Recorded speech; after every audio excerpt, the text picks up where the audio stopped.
นี่คือทำบันไดนาทำข้างหน้าก็เป็นร้านทำนี่ก็มีเล็กน้อยนักเรียนนักศึกษาจะได้มาสวยเวียก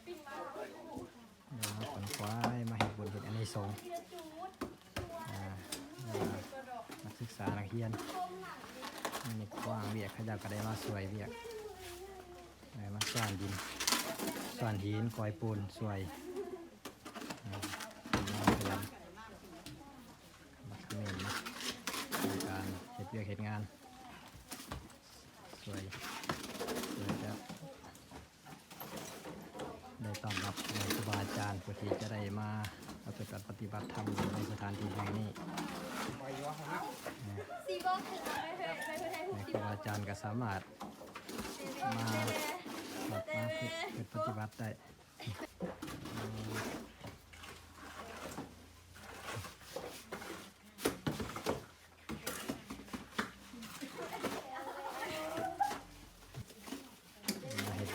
สงเนาะได้มาสั่งบุญสั่งอานิสงส์เป็นบุญเป็นอานิสงส์อันยิ่งใหญ่สั่งไว้เพื่อจะได้ต้อนรับครูบาอาจารย์จะได้มา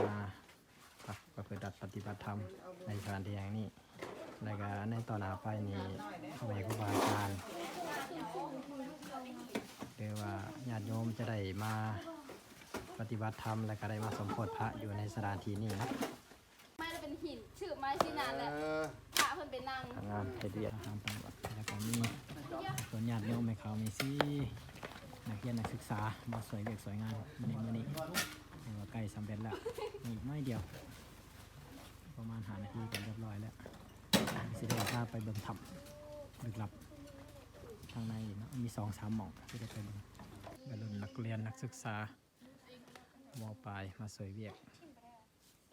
อันนี้เป็นได้ผักเฮียนบางคนดินคนทรายเข้าหนาถ้ำ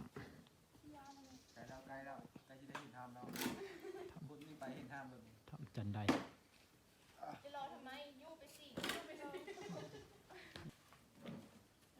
จะได้สิพาข้าเจ้าไปถ้ำลึกลับทางในมีหลายหมอกหลายบอลแต่ผู้ใดยังบ่ทันได้เห็นก็มาเบิ่งได้เด้อสัญญาณยอมแม่ครูบาอาจารย์มาเบิ่งได้มีนาธรรมจันได้สถานที่ประพฤติปฏิบัติธรรมมื้อนี้ก็อากาศเย็นสะดวกสบายอากาศเย็นฝนก็ตกดินก็ซุ่มแล้วก็มีความสุขพระเจ้าก็